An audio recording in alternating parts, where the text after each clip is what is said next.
When I got my first big movie role, I took that paycheck and bought myself a shiny new Jeep. Man, I love that car.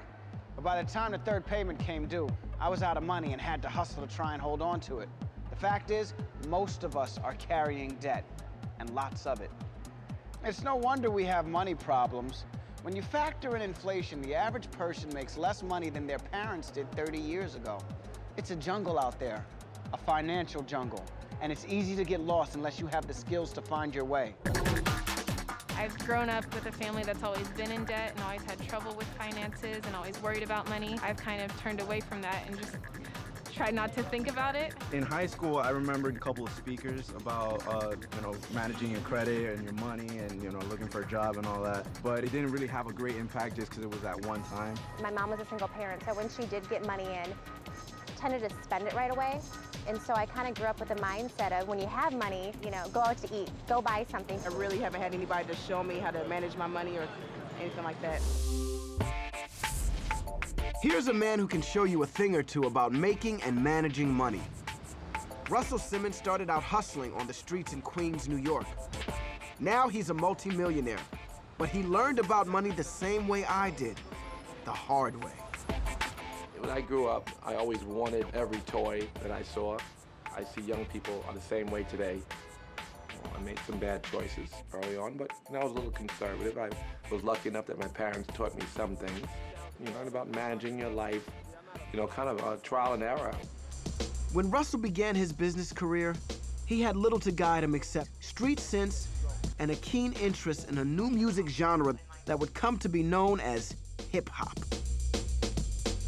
When the major labels paid no attention to hip-hop music, Russell wasn't daunted by that. He sold records out of the trunk of a car, literally.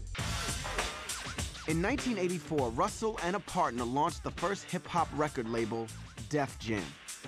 He went on to manage some of hip-hop's greatest stars, but he didn't stop there.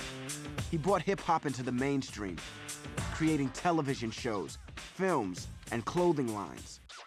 But he also wanted to start giving back. Russell was determined to give young people the skills to succeed in managing their money. Financial literacy is not taught in schools, and it's not necessarily handed down from generation to generation. So we got to supplement for that. Ludicrous!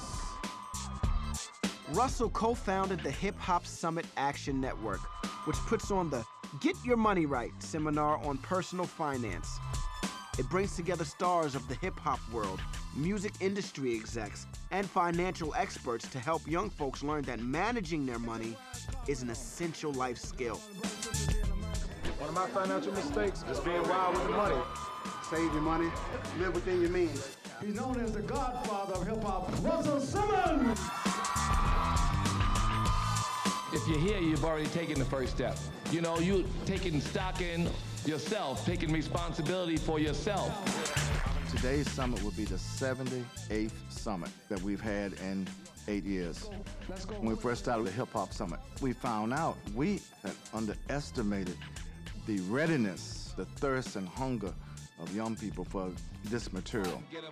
The good news for people who are starting out is that it actually isn't all that complicated to get your finances in order. I just started. This is all about getting you on the right path now before you make all the mistakes that your parents made or their peers made. I grew up with a rusted spoon in my mouth. I was poor. I'm the first generation of money in my family. I started with hard work. I started with getting my mind right. I got signed to Noontime Music when I was 19 and got my first $40,000. The only smart thing I did with that $40,000, I went to bank on my bank account. The most important thing is discipline. You have to know the difference between needs and wants. The Louis Vuitton, the Gucci product, and that's not really what it's about. Life is about being able to create a foundation for yourself. On my journey, trying to become Young Jock, it dawned on me that because I didn't have, I had no choice but to budget. Financial literacy and financial responsibility is not something you should take lightly. It may not only save your life, it will help you live a better quality of life. Hang around people who know more than you and get in groups of people who are like-minded so that you guys can elevate together. You come here now for inspiration.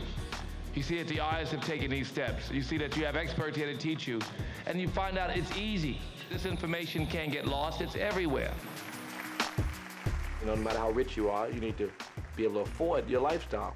So that's something we have to teach young people. Yes. The summit has given many people their first steps.